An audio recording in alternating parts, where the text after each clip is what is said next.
보험연금 전문가 보험콜입니다. 자, 오늘은 단기납 종신보험이 뭔지에 대해서 살펴보시고요. 그리고 그 특징들, 그리고 실질적으로 어떻게, 만약에 그게 마음에 든다면 어떻게 선택을 해야 되는지 그 선택의 기준과, 그리고 나중에 보험금을 청구했을 때 보험사에서 얼마만큼 지급 여력 비율이 있는지, 그런 부분들, 킥스라고 하거든요. 그런 부분들까지 한번 살펴보시겠습니다. 그럼 첫 번째, 단기납 종신보험이 뭔지에 대해서 살펴보실 건데요. 물론 잘 알고 계신 분들도 많으실 테지만 모르시는 분들을 위해서 간단하게 설명해 드리겠습니다. 일단 종신보험이라는 건 다 알고 계시죠? 사람이 죽었을 때 나오는 거. 나를 위해서 필요하기보다는 내가 사랑하는 가족이나 유족들, 그런 분들을 위해서 필요한 게 종신보험이 되겠죠. 그리고 상해 사망이라던가 질병 사망, 이런 것들과도 비슷한 측면이 있지만 종신보험은 자살을 했을 때도 나올 수 있다는 거. 물론 일정한 기간이 있어야 되지만요. 그런 부분이 이제 종신보험이다. 근데 여기서 단기납이라고 했잖아요. 단기납이라고 하는 건 우리가 어떤 단어의 뜻을 알려고 할 때는 머릿속에 떠오르긴 하는데 잘 설명을 못하죠. 그럴 때는 반대로 생각해 보시면 됩니다. 단기의 반대는 장기. 그러면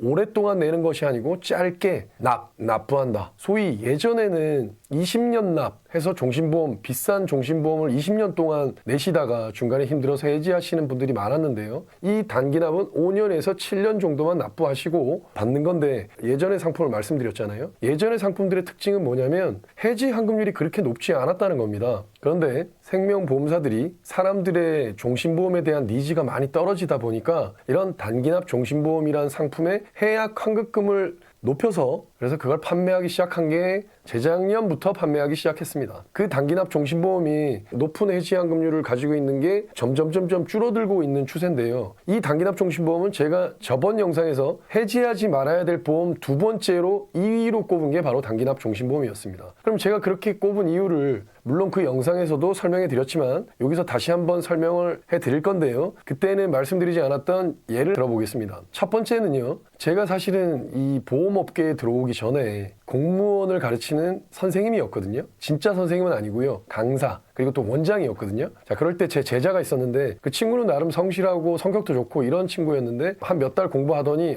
자기랑은 공부랑은 길이 안 맞는다. 그래서 자기는 장사를 하겠다라고 해서 제가 응원을 해줬던 친구가 있습니다. 근데 제가 보험업계에 들어오고 난 다음에 그 친구를 이제 판매를 하려고 찾아간 거죠. 찾아가서 이 상품에 대해서 얘기를 했습니다. 이 상품에 대해서 일단 여러 가지 얘기를 했는데요. 근데 그 친구가 뭐라 그랬냐면 알겠습니다 선생님, 제가 한번 판단해보고 부모님이랑도 한번 상의를 해보겠습니다. 근데 그 다음날인가 전화가 왔었는데요. 부모님이 이렇게 얘기하셨다는 겁니다. 그거 사기 아니야? 내가 중간에 어떻게 하다가 해지를 한다고 이렇게 많은 돈을 준다고? 이렇게 해약환급금이 높다고? 라고 했다는 겁니다. 거기서 보여지듯이 제가 제 제자한테 사기를 치겠습니까? 그러니까 그 정도로 시중에는 여태까지 나와 있지 않았던 상품이라는 거죠. 물론 제가 그 친구한테 그걸 얘기할 때보다는 환급률은 많이 떨어지긴 했는데요. 그렇더라도 그 정도로 좋은 상품이란 거죠. 그리고 두 번째는 제 친구 얘기인데요. 고등학교 동창을 얼마 전에 우연히 만났습니다. 우연히 만나서 이쪽 근처에 같이 살고 있어가지고 그때 마침 제 생일인데 만날 사람이 없어서 그 친구한테 반신반의하면서 한번 만날 수 있겠냐 해서 만나서 이런저런 얘기를 나눴는데요. 그러다가 저도 보험업계에 있고 걔가 무슨 일을 하냐고 봤더니 회계사인데 어떤 생명보험사에서 근무를 하고 있는 겁니다. 그래서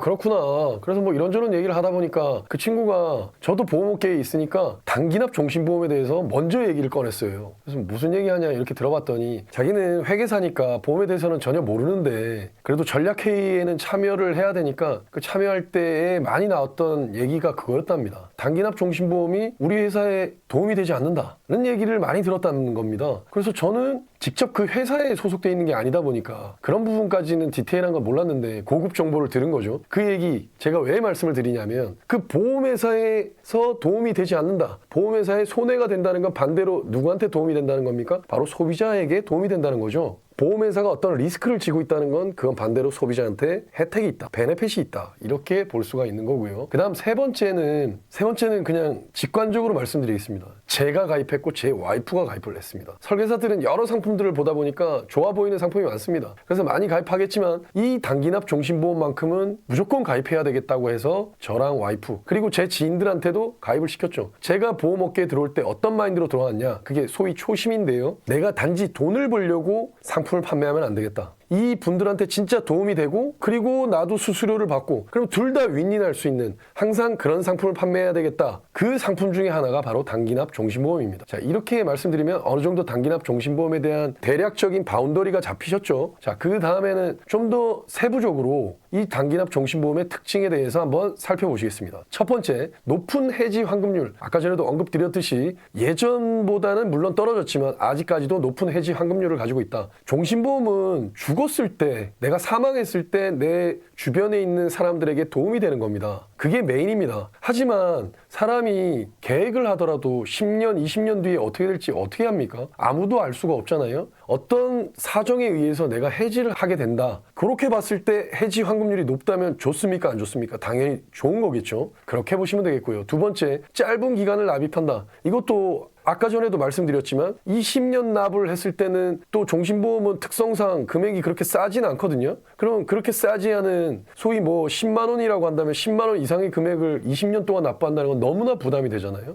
예전 종신보험을 가입하신 고객들 중에는 중간에 해지하는 율이 너무 높았었거든요. 근데 이건 어떻습니까? 짧은 기간 동안 납입하니까 그 부담감이 줄어든다. 그리고 세 번째, 이건 저번에 영상에서도 제가 한번 연금보험 영상에서도 한번 말씀드렸는데 연금보험도 비과세죠. 종신보험도 비과세입니다. 비과세를 하게 해준다는 건 국가가 국민들에게 혜택을 주겠다. 이 부분에선 세금을 내지 않게 해주겠다. 그 이유는 뭐라고 했죠? 결국에 국가의 국민들이니까 이 국민들이 오래 살고 그럴 때 필요한 게 연금보험이고 그리고 또 이것도 마찬가지죠. 만약에 죽었을 때 그 상대방들, 그 옆에 있는 사람들도 잘 살 수 있도록 잘 못 살면 안 되잖아요. 잘 살 수 있게 하기 위해서 종신보험은 보장을 하는 거니까 죽음에 대한 보장을 비과세 혜택을 주는 겁니다. 이게 물론 10년 이상의 조건이 있습니다. 이런 조건을 만족했을 때 비과세까지 누릴 수 있다. 이게 단기납 종신보험의 특징이고요. 그 다음 네 번째, 사망 시에 보험금이 발생한다. 사실은 뭐 어떤 설계사들 같은 경우 높은 해지환급률만 강조하면서 판매를 하는 설계사들이 있을 텐데요. 자, 종신보험은 기본적으로 사망했을 때에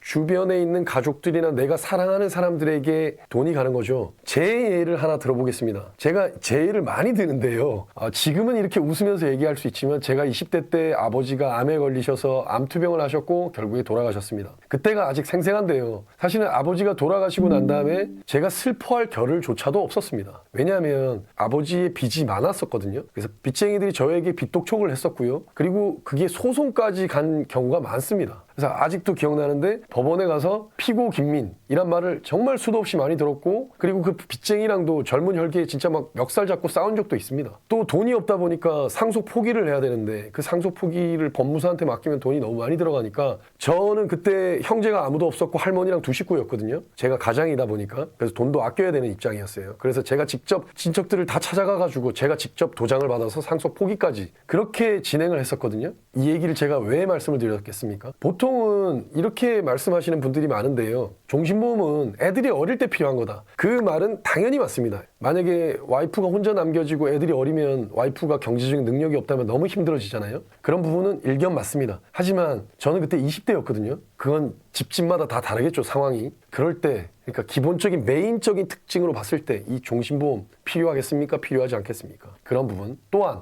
전 세계에 있는 돈의 흐름을 좌지우지하는 게 이스라엘 사람이다. 소위 유태인이다. 라는 얘기 들어보셨습니까? 지금 미국 연준 있죠. 트럼프 정부와 따로 움직이죠. 연준은. 금리를 올리거나 이런 거 연준에서 하잖아요. 미국 연방준비위원회인데 그 연준에 있는 사람들의 대부분이 유태인이라고 합니다. 그 유태인들이 그렇게 경제적으로 성장할 수 있었던 이유 중에 하나 뭐가 있냐면 바로 종신보험이 있다는 겁니다. 이 종신보험을 어떻게 이용했냐면 A가 만약에 아버지라고 한다면 아버지가 종신보험으로 1억을 가입해서 아버지가 돌아가셨을 때 그 1억이란 돈이 B 아들에게 가게 만들었고요. 또 B 아들은 그 1억을 똑같이 가져가는 게 아니라 그거의 최소 10배, 그럼 10억이라는 종신보험을 가입해서 그 C라는 또 아들에게 그 10억이 돌아가게 만들었고 그 C라는 또 아들은 그 10억을 가지고 또 100억, 물론 거기서 기하급수적으로 늘어날 수 없겠지만 이런 식으로 해서 자식들이 그걸 시드머니로 해서 돈을 불리고 뭐 금융교육도 당연히 어렸을 때부터 잘 받았을 테니까 그렇게 해서 이스라엘이 성장하는데 큰 기여를 했다고 합니다. 이게 바로 사망 보험금 아니겠습니까? 그런 부분. 메인적인 의미로 봤을 때, 기본적인 의미로 봤을 때 종신보험은 그 후대를 위한 재테크가 될 수도 있다. 내 죽음을 재테크 수단으로 쓴다. 좀 그거 하지만 내가 종신보험을 재테크로 쓴다면 좀 그렇지만 내 자식들, 내 유가족들, 내 와이프가 쓴다면 그거는 괜찮지 않습니까? 저는 그렇게 생각합니다. 그래서 이렇게 단기납 종신보험의 특징 4가지를 살펴봤고요. 자, 지금까지 이렇게 들어보셨는데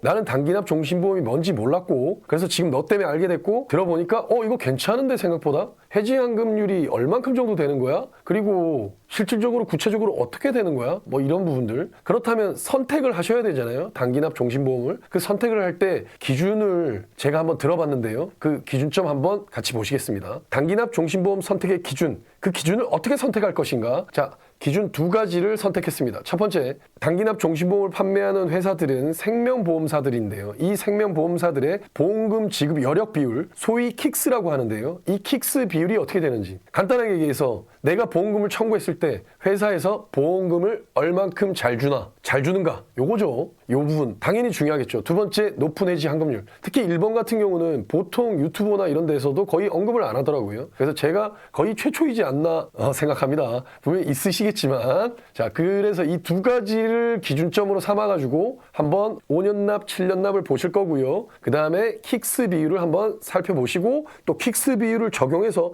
최종적으로 가장 좋다고 제가 선택한 건 어디인지 한번 살펴보겠습니다. 그래서 지금은 5년납이고요. 5년납이랑 7년납이 회사 좀 좋은 환급률이 높은 회사들이 조금 차이가 있습니다.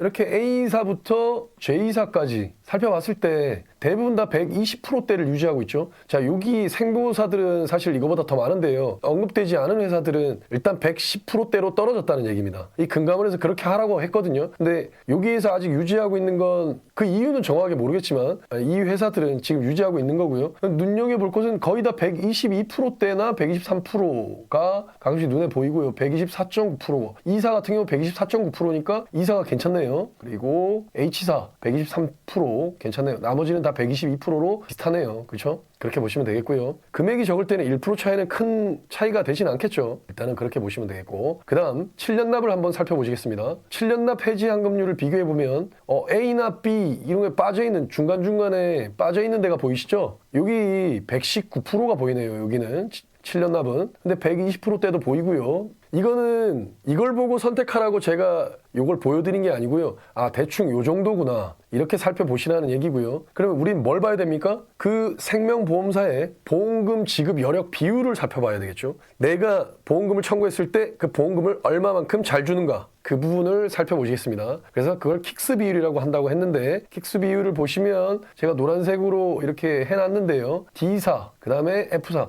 일단 200 이상이 되는 건 꼽아봤습니다.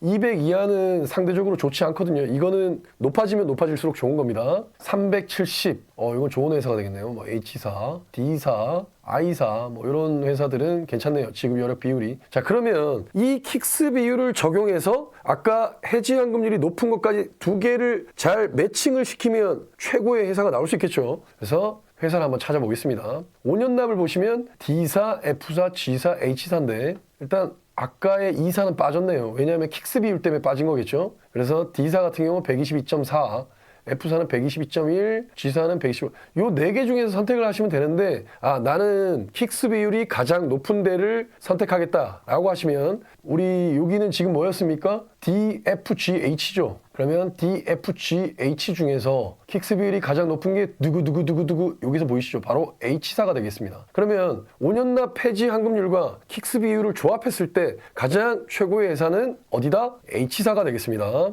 그 다음 7년납의 킥스 비율이 200 이상이 되는 곳들을 이렇게 꼽아왔는데 DH, 그 다음에 KLMN 이렇게 되겠네요. DH, H는 또 포함되어 있네요. 여기도. 그러면 그거를 또 킥스 비율에 가서 한번 살펴보겠습니다. KLMN은 여기 다 있네요. 그죠? DH 여기 있고 그러면 그 중에서 킥스 비율이 가장 높은 게 어디입니까? D랑 H, H 374. 여기서도 역시 H사가 되겠네요. 그쵸? 여기서도 역시 H사가 되겠습니다. 맞죠? 이게 나이를 먹다 보니까 눈이 나쁘니까 잘 안 보이네요. 그래서 결국에 최종 승자는 DH 다 따져봤을 때 H사가 되겠습니다. 그래서 이 부분 잘 고려하시면 되겠고요. 그 H사 같은 경우는 보통 회사랑 좀 다르거든요. 어떻게 납부를 하냐면 3년은 빡세게 많은 돈을 붓고 2년은 20%만 내면 되거든요. 그런 부분이 일장일단이 있는데 일단 나의 돈이 나가는 부담적인 측면에서 봤을 때는 상당히 부담이 완화가 됩니다. 예를 들자면 100만 원을 해보겠습니다. 그럼 100만 원, 실제로 저한테 100만 원 이상을 가입하신 분들이 많이 계신데요. 100만 원을 3년은 어떻게 적금도 3년 붙잖아요. 3년은 어떻게 버틸 수 있다는 거죠. 그렇게 버티고 난 다음에 왜? 뭐 장사하시는 분들이나 이런 분들은 처음에 돈을 많이 벌다가도 장사가 안 되고 이럴 때는 그 돈을 납부하기가 어렵잖아요. 그렇죠? 그러면 3년은 끝까지 버팁니다. 그 다음 2년은 20%니까 20만 원만 내면 되잖아요. 그렇죠? 그런 부분에서 또 장점이 있다고 할 수 있겠습니다. 그 외에도 제가 킥스 비율과 조합했을 때 H사 외에도 다른 회사들도 나쁘진 않은 거죠. 그래서 그런 부분들을 고려해서 가입하시는 게 가장 좋을 것 같고요. 그래서 지금까지 오늘은 단기납 종신보험이 뭔지 그리고 그 세부적인 특징과 그리고 실제로 선택을 하려면 어떤 기준에서 그런 기준을 삼아가지고 5년 납, 7년 납 그리고 킥스 비율까지 합쳐서 최고의 매칭으로 만들어낸 최적의 결과물까지 살펴왔습니다. 여기에서 뭐 알파벳이 궁금하시거나 또는 또 궁금한 사항들이 있으시잖아요. 그런 걸로 전화를 하시거나 뭐 카톡을 하신다고 하더라도 제가 가입을 종용하거나 뭐 권유하거나 강제하거나 이러지 않으니까 부담 갖지 마시고 언제든지 전화나 톡 주십시오. 위에 보시면 전화번호가 나와 있고요. 카카오톡에 보험콜 검색하시면 보험콜 검색하시고 친구 추가하시면 상담이 가능합니다. 지금까지 보험연금 전문가 보험콜이었습니다. 항상 보험과 연금에 있어서 여러분들에게 피가 되고 살이 되는 좋은 정보만을 알려드릴 것을 약속드리며 여기서 마치겠습니다. 감사합니다.